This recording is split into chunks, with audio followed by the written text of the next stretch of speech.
Thanks for tuning in to Season 4 of Strange, Rare, and Peculiar Homeopathy Podcast, where homeopathy lives, breathes, and evolves with Denise Straiges and Alastair Gray.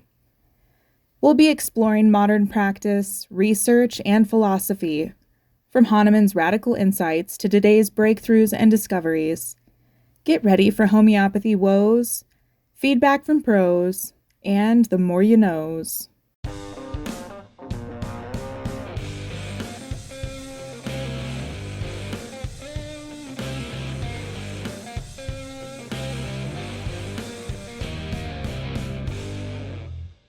Good evening. Good evening. It's not Good evening. afternoon. And good morning. Depending on where you are, who you are, and on what part of the planet you're at. Yeah, Welcome one and all. I like it. Uh-huh. I like that you started with good evening just to confuse things. This is the BBC. It's the BBC. Hey, we're here. We're back home in the snow and the ice. 3 inches of The ice. song. Come from the land of the ice and snow and Another one. You don't. Well, not that version of it. It's it just might be mine. It's the one where they go like that. Da, da, da, da. It'll come to me, the name of it. Yeah. Anyway, but we're not here to sing Led Zeppelin songs. Might be fun.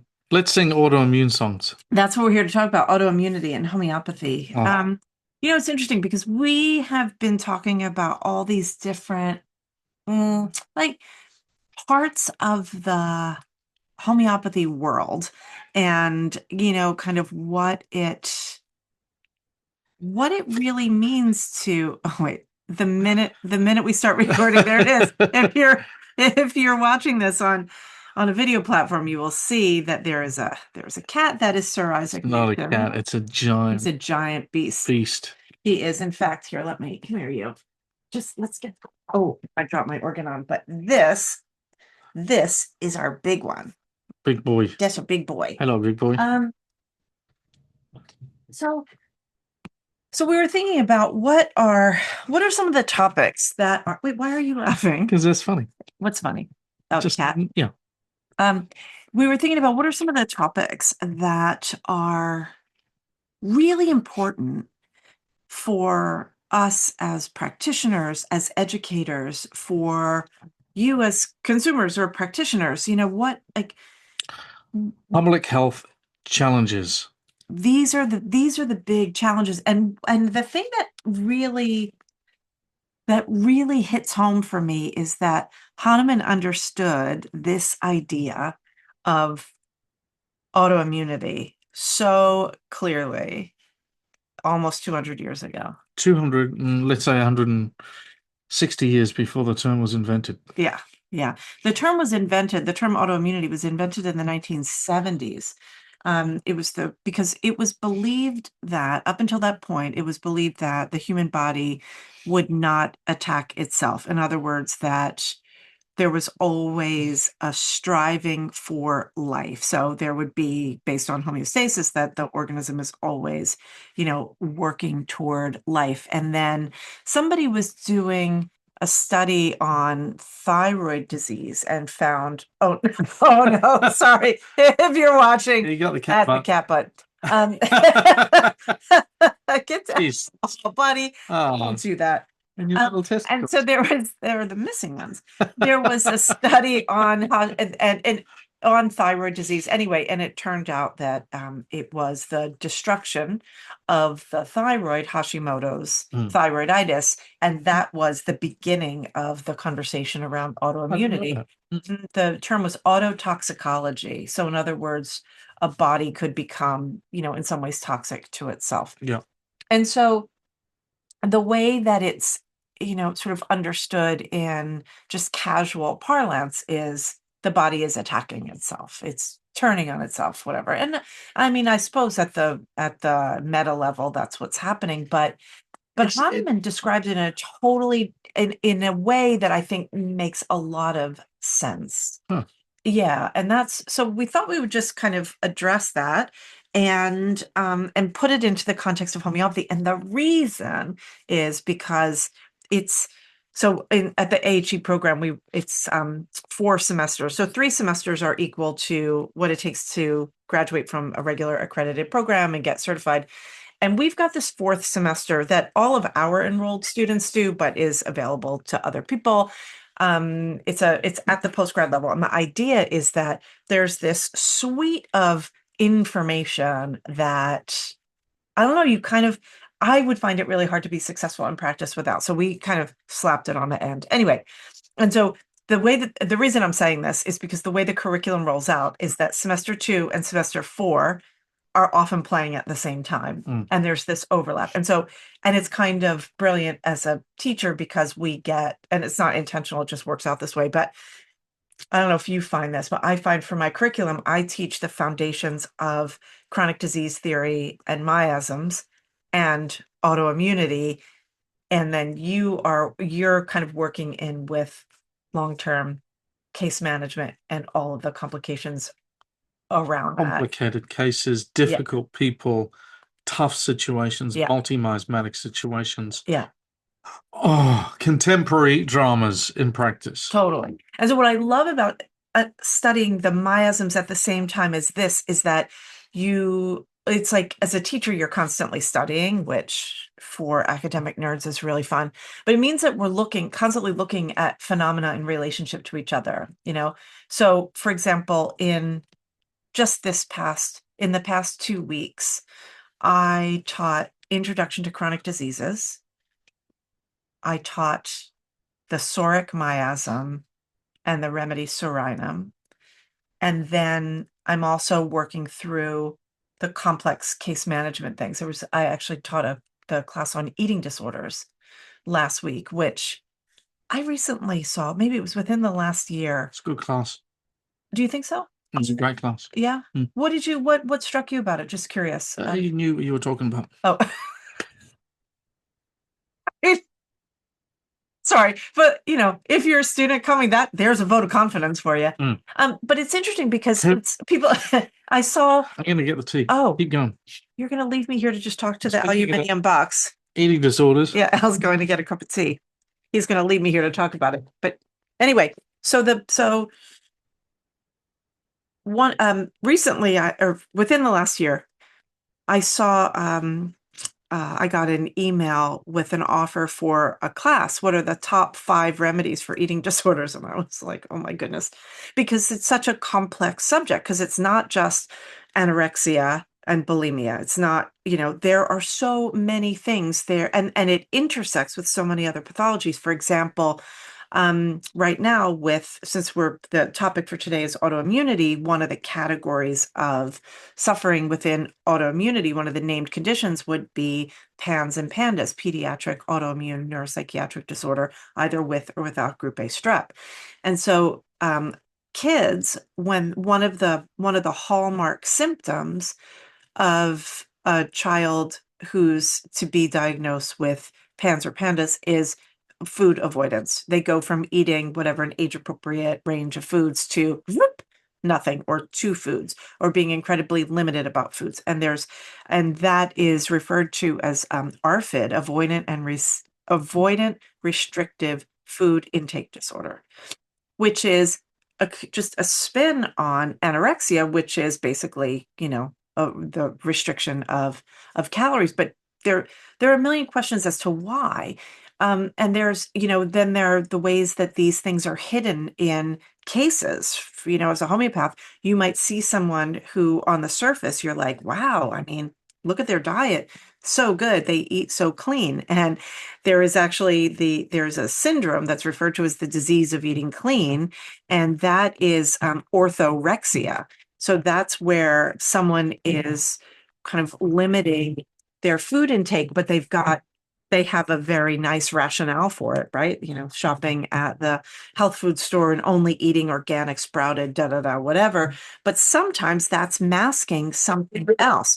And so we get into these conversations about differentiating how a person is experiencing what is going on with them, right? We say it's not what you have, it's how you have it. So if we're talking about an autoimmune issue that also has a food intake issue, or maybe, you think about people who have an addiction to carbohydrates, or someone who is managing their autoimmune disease through a particular dietary regimen, right? I've seen a number of cases over the years of people for whom the WALS diet, which is an anti-inflammatory protocol for multiple sclerosis, has been really helpful. Does it cure their MS? No, but it takes the strain off. Mm. So why am I talking about this in all of this together is because Hahnemann understood all of that, back in 1828 with the first edition of the first publication of chronic diseases. He was already looking at how when we modify our lifestyle, what we would say now, to have an anti-inflammatory diet or to make sure that you're getting, rest and that your symptoms are going to calm down. And so all of these factors, except what? Except it doesn't get to the chronic disease. Well, right. It's never going to capital C cure, because what it's doing is moving the disease into what we would say remission, or, people who have a relapse and remitting condition. And Hahnemann had the same understanding of that. He just called it active or developed or latent miasmatic disease. So it's exactly the same thing, which means that when we are, if you could see what's happening here, honestly. You okay there, Tiger? You need the lid. I was working on the tea. Can you now come back and sit down? Awesome. Okay. So you also got this. Sorry? You've also got this. So Hahnemann was up until, well, actually, let's go back. So Hahnemann's evolution in the development and systematization of homeopathy started really early on, right? And so his first publication. What do you mean early on? When Hahnemann first had his first publication on his Essay on a New Principle. The Essay on a New Principle, 1796. Everyone knows that. Of course. And then the first organon in 1810. And so, from 1796 to 1810, so you have 14 years, and Hahnemann he's developing his theories. But I think what's important to know is that along the way, he didn't plop the whole thing out at once. He was an empiricist. He was testing his hypotheses, and he was revising and refining along the way. Yeah. And the underlying premise never changed. Homeopathy is built around similars, but lots of details about it changed over time. Anyway, fast forward to 1816, so just 6 years after the publication of the first edition of the Organon, which was then called the Organon of the Rational Healing Art. Rational Healing Art. I stole your first edition. It's in my office. Sorry. I think it's Rational Healing Art. I think it is too. Anyway, but he has his first edition of the Organon in 1810, and by 1816, so just 6 years later, he said, hang on, this is an incomplete system. And that first system, it's important to look at these two things in comparison to one another, because the initial system was based on the 4 foundational premises. I know you have 7 or 11, depending on how you're talking about it, but it's the simplest.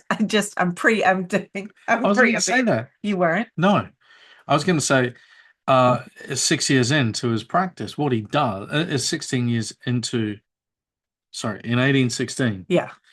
6 years after the publication of the Organon, he is heading into what should have been the sweet spot in his life. Retirement? Well, being the academic at Leipzig University. Yeah. And instead of doing that, he pulls it apart. And because of the returning clients, the relapsing of clients. 100%. That's what he said. Yeah. And it was the fact that he clearly knew that he was onto something. Similars worked. But then why were clients coming back? Why were patients relapsing on his watch? And because he was looking for something really important, which is what I always call capital C cure, because we're not allowed to say that we cure things in homeopathy, which is just fine, because it's you could talk about the eradication of symptoms or the increase in vitality or whatever. If we're talking about it through the historical lens and the intention of the founder, what he is meaning to say is that if you have a cure, that cure is pulling the thing out from the roots. It's not just tamping down the symptoms. And that's what his goal was. And so his initial, however many principles you want to call it, that was based on, the law of similars as being the most important thing. You give one remedy at a time, right? According to the law of similars, you give it in the minimum amount needed to begin that healing process. And you consider the entirety of the complex of relevant symptoms. And that was it. And he thought in the beginning, he's like, oh, all you have to do is, mixy matchy, boom, and your disease is gone. But it wasn't. It wasn't.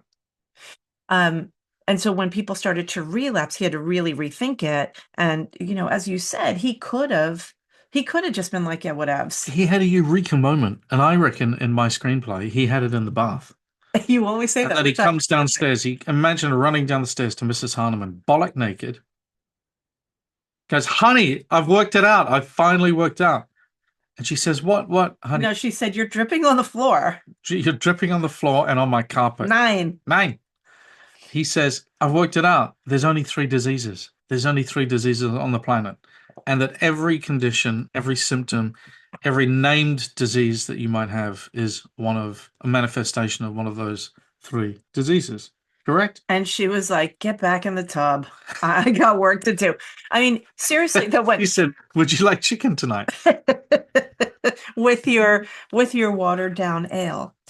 So and so it's quite an interesting thing that Hahnemann was. That happened, by the way. Everything that we've just said. In one way or another. Well, it is. It's in. Yeah. He wrote it in a letter to Bernninghausen, especially the bath part. Yeah. And the dripping of the floor. Yeah, exactly. Yeah, totally. Yeah. So one of the lesser known letters. He also brought his idea to his buddies Stopf and Gross. Stopf. And they were just like, oh, wow. Bro, like enough already. No, controversial. Yeah. Too simplistic. Not good enough. Yeah. Not broad enough. But in reality, yeah. because I had the opportunity to spend a couple of hours with the year 1 full-time students today, we had this incredibly interesting conversation about sort of the underlayment of all disease, which Hahnemann called SORA. And what I love, I mean, I love being a teacher because you just learn every single time. And I just feel potentized in it. I mean, I would have taught this class.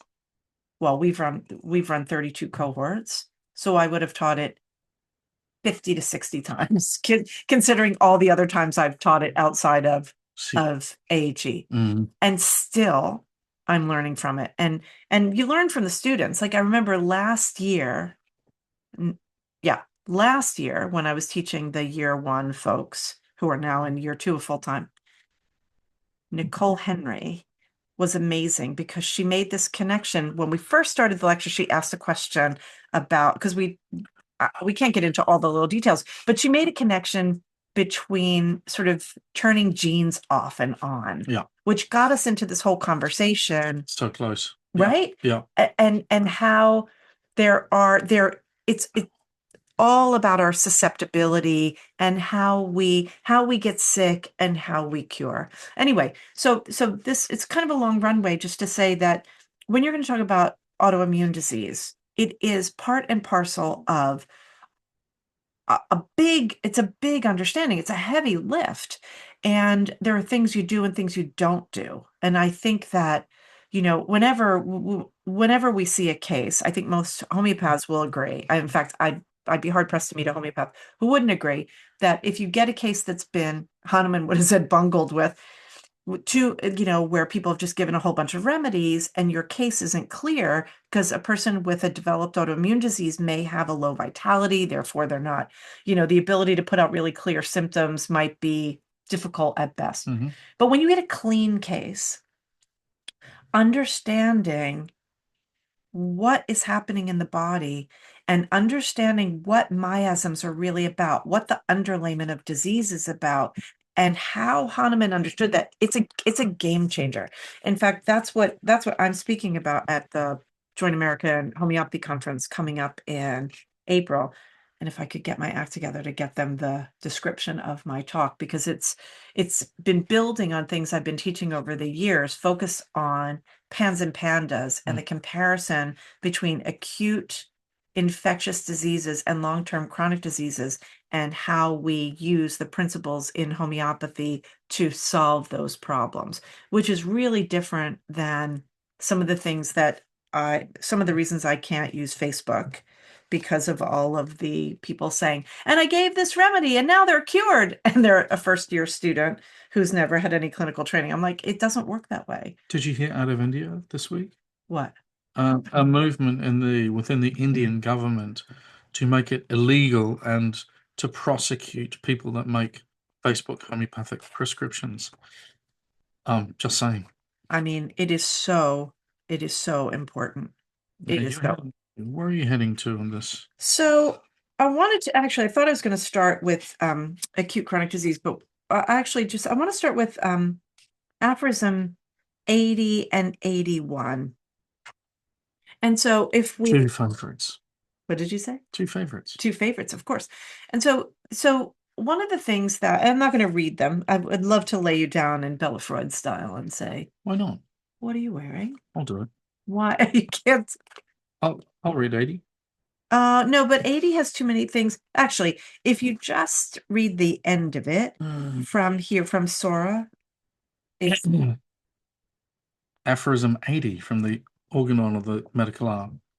I'm lying prone, facing upwards, and Bella Freud has asked me. No, and on a cream-colored boucle couch, the little pillow, and you've got your hands on your chest, and the first thing that there's the doorbell rings, and then Bella gets up and she walks to the door, and then you lie down, and it's quiet in the intro, and then she says, "Tell us what you're wearing and why." I can't get enough of it. And I got layers and layers and layers. Yeah. And a nice heavy, what do you call that? A flannel shirt. Flannel button down. And then I got my vest. And why? Because it's cold like a beast. And? It's cold like a beast. And? Because that's how my mummy taught me how to dress. Sorry, no? Anyway, so if you could start from, this is 2/3 of the way down. Yeah, Sora. It's 1/3 of the way down. So, Sora is the true and fundamental cause, the engenderer of almost all other remaining forms of disease, which are numerous, indeed countless. Continue? Yes, please. In pathology books, these countless forms of disease are considered to be self-contained diseases with names such as nervous debility, hysteria, hypochondria, mania, melancholia, imbecility, frenzy, epilepsy, convulsions, irritable bowel syndrome, blah, blah, blah, blah, blah. No, blah, blah, blah, blah, blah. Blah, blah, blah. And convulsions of all and all that. Convulsions of all kinds, bone softening, rachitis, scrofula, one of the great words of all time, scrofula, really scoliosis and kyphosis, bone caries, cancer, fungus, hematodes, neoplasms, gout, hemorrhoids, jaundice and cyanosis, dropsy, amenorrhea, and hemorrhage from the stomach, the nose, the lungs, from the bladder, and the uterus, asthma and suppuration of the lungs, impotence and infertility, migraines, deafness, cataracts, blindness, kidney stones, paralysis, defects of the senses, and pains of 1,000 kinds. Yes. So that is just the beginning, because named conditions, all Sora. And then he goes on in the footnotes. So that's aphorism 80. Then he goes on to 81 when he talks about how over time this disease is sort of morphed and manifested throughout all these people. And then he goes, there are, he talks about circumstances that contribute to it, but then he talks about all the names, the improper names that are given to disease states that he says that often only resemble one another in a single symptom. For example, ague, jaundice, dropsy, consumption, leukorrhea, hemorrhoids, rheumatism, stroke, convulsions, hysteria, hypochondria, melancholia, mania, quinsy, palsy, etc. These are declared to be unvarying fixed diseases in and of themselves, are dealt with according to the name. following ordinary established practice, ! How could the bestowal of such a name justify uniform medicinal management? And if the treatment is not always to be the same, then why use the identical name, which is misleading and presupposes the same treatment? And he goes on to talk about how there are so many ways that this underlying condition that he calls SORA that we could talk about. We decided in my class this week that we could talk about it for, I think we said 5 years and maybe crack it. It would be like having a Talmudic education, right? But quite literally, actually. Mm. But the takeaway, and I think what's really important, is that without understanding how the underlayment of disease and then the overlayment of the two other miasmatic diseases is part and parcel to how one can perceive, prescribe on, and manage these cases. Without that, and obviously we can't get into all the details around that, but without that, Hahnemann says, and I will vouch for him, it's impossible. Mm. But can I make a confession?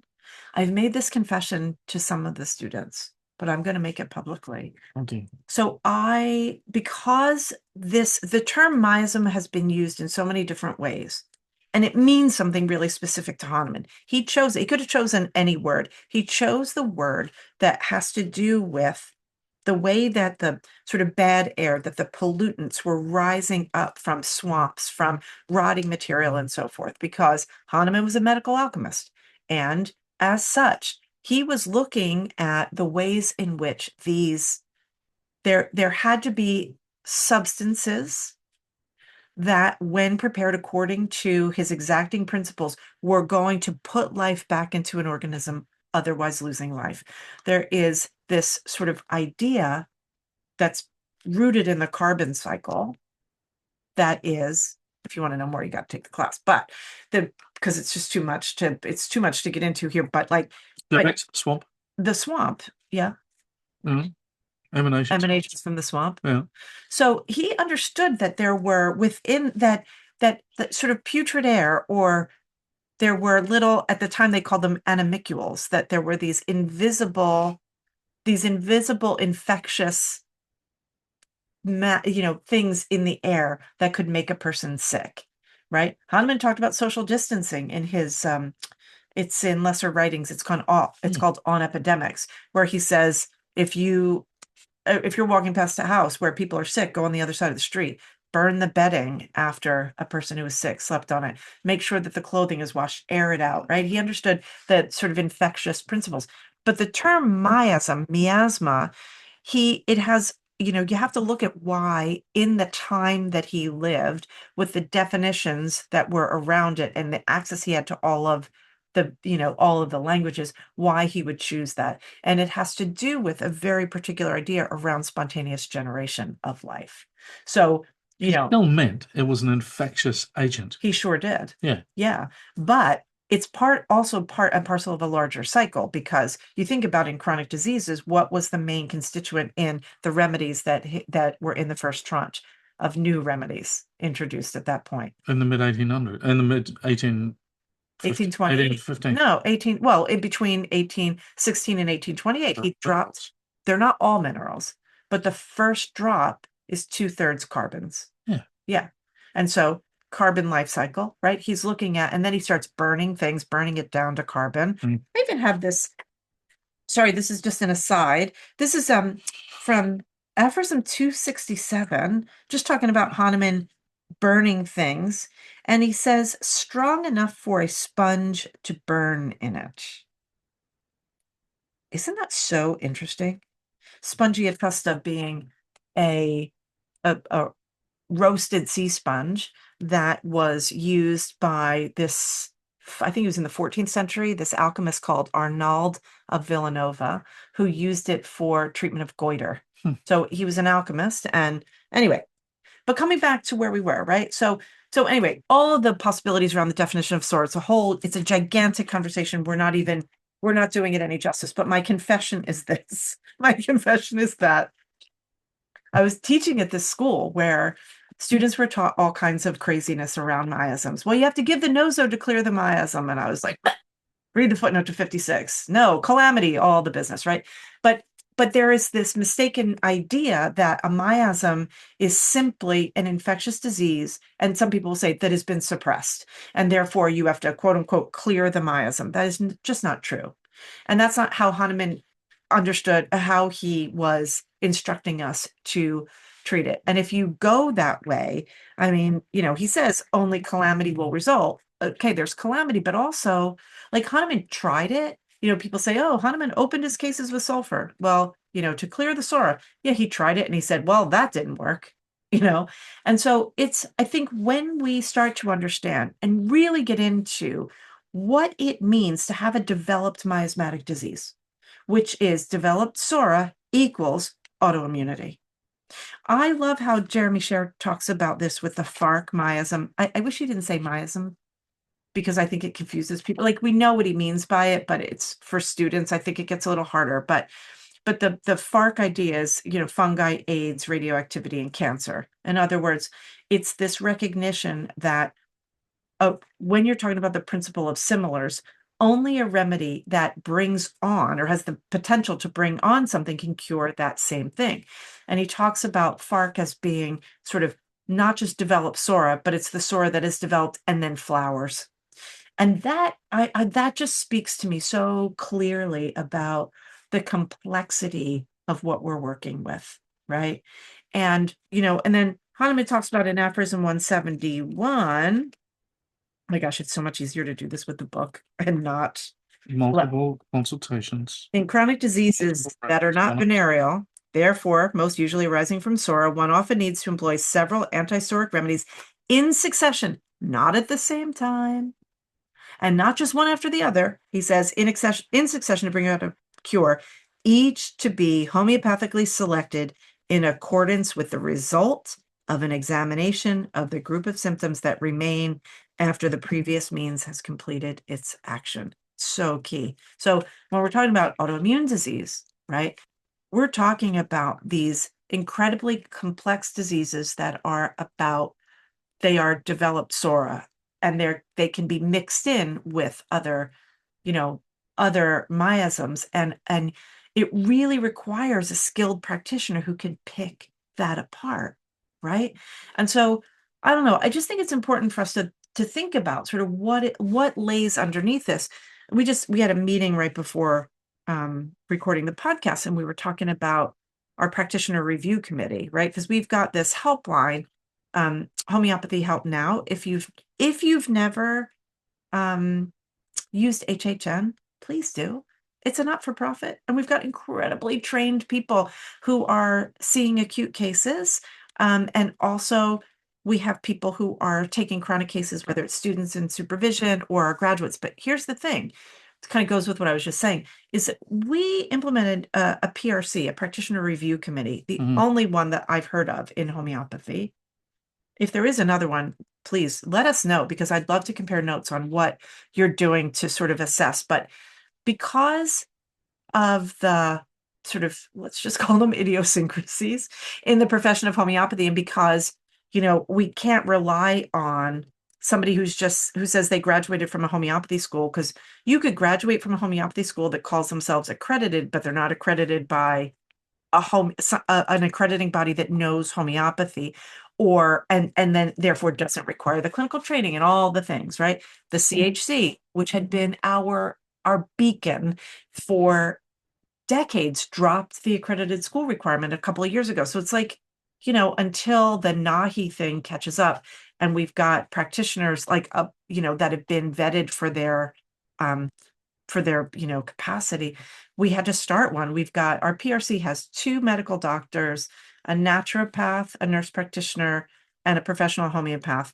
And we vet a person for their ability to be safe, to basically be able to do the job. So if you are going to HHN, and it's homeopathyhelpnow.com, that, like, if you have a student in supervision, they've got hundreds of hours in the chair, and they are being watched, and any recommendation that goes out is being seen by someone who is on our senior team who's been vetted by a PRC. So like it's a win all around. Anyway, two for the price of one. Yeah, totally is.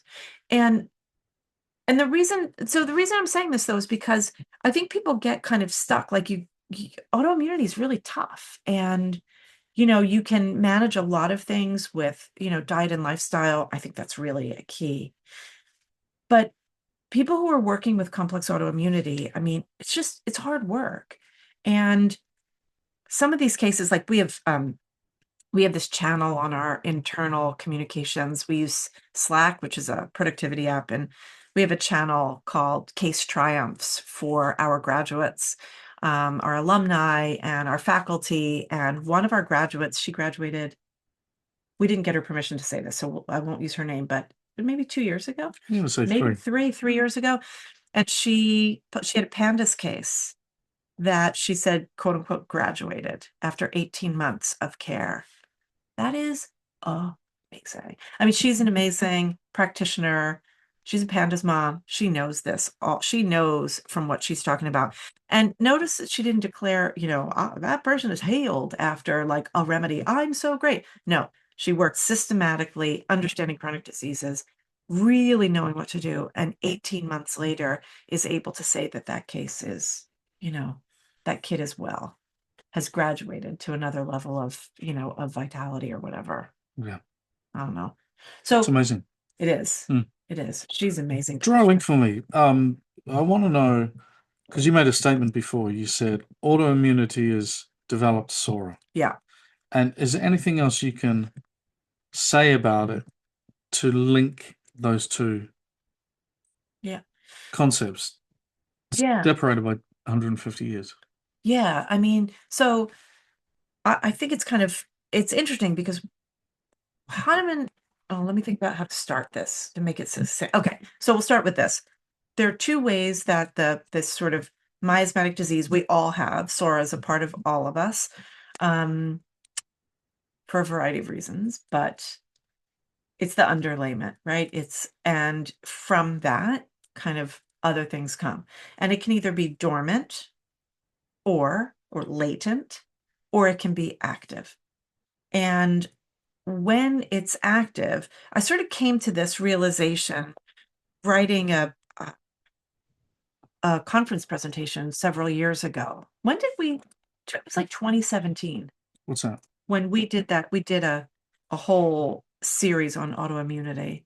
And I started going through and taking it 2018? No, 2017. No, it would have been 17. Because we weren't living here yet. Yeah, anyway, but I was going through chronic diseases and looking at all of the ways that Hahnemann is describing all of the different diseases associated with SORA. And when you look at all of those diseases, they are basically what we now call autoimmune conditions. So in other words, when like you might call it autoimmunity and say, oh, it's the body fighting against itself, but it's basically like this process of the body losing its life force, right? I mean, so it's semantics, but the loss of life force then results in the development of symptoms. And those symptoms can be seen as the symptoms that are related to, active psoriatic disease. Does that answer it enough? I feel like that's a thin explanation. What do you think, Newton? He liked it? He did. Yeah. And it's interesting because part of long-term case management of these cases is also, that's right. My confession has to do with this. Okay. So sorry, back up. I was going to make a confession a little while ago, which is this. And I'm sorry if any of the students from this school are listening, but some years ago, a lot of years ago. So like before, before HE, I was teaching in a school where the way that miasms were discussed and everything, it was just cockamamie. I didn't know what to do. So I said, for a couple of years, as I was working with these groups, I said, just like leave it out. We're just not going to talk about it. It doesn't matter. And it pained me to do so because of the importance that's there. But because of this idea that you just give the nosode for the miasm, or you give a miasmatic prescription and a constitutional prescription and a therapeutic prescription. It like made my head spin. So it was really hard to work through that when that was indoctrinated in the culture of that way of practicing homeopathy. And it's not me to judge. It's not up to me to judge. So I couldn't teach the deepest. However, Now, what? oh no, I was preempting what you were going to say next. Oh, well, but now, because we get to, we've got this curriculum we've worked on for a long time, and, I spend my life in the research of these autoimmune conditions. I mean, my days, a couple of hours, just about every day is spent researching, pans and pandas. We'll talk about that in a couple of episodes. It's on the docket, but it's really complicated. There's a lot there to understand. And Hahnemann makes it so clear that the way that we treat these exacerbations, not just of pans and pandas, but anything where there is this sort of exacerbation that appears acute, and how you deal with the chronic underlying miasmatic disease, is the difference between being able to cure something and actually sort of having that disease like dug in to where it's so much more difficult to eradicate. And that's what we see now. These cases that have been just kind of monkeyed with. Yeah. And it's hard. I mean, it's hard, but we get there. And I love that our students get there. That's the thing that totally gets me, is when, we have ACEs, which is our alumni continuing education sessions. We do these drop-ins for our alumni where they bring cases, or they bring questions, or they want to understand a concept better, whatever. And to hear the way that they are able to articulate their cases, right? Like, this is the problem, this is what I'm thinking, or this is what I've done, this is what's happening now, and I'm at a juncture of decision making. And it's just like, oh my gosh, Yeah. so good. Yeah. All right. That was very satisfying. Nice work. Yeah, you got up and left. And you were fine. I don't know that you need me for some of these podcasts. Yeah. Yeah. You come up with a topic, Uh-huh. get your organon out, get your notes together, and then, Then you can go make tea. I'll go make the tea. All right. I think they'd rather hear from you. You have a much better accent than I do. Oh, honestly. well, that's arguable. Now, folks, it's been spiritual. We will see you next time. Yeah. And in the meantime, take it easy. Thanks for listening. See ya. Yeah. See ya. Got a packed schedule, but still dreaming of becoming a homeopath?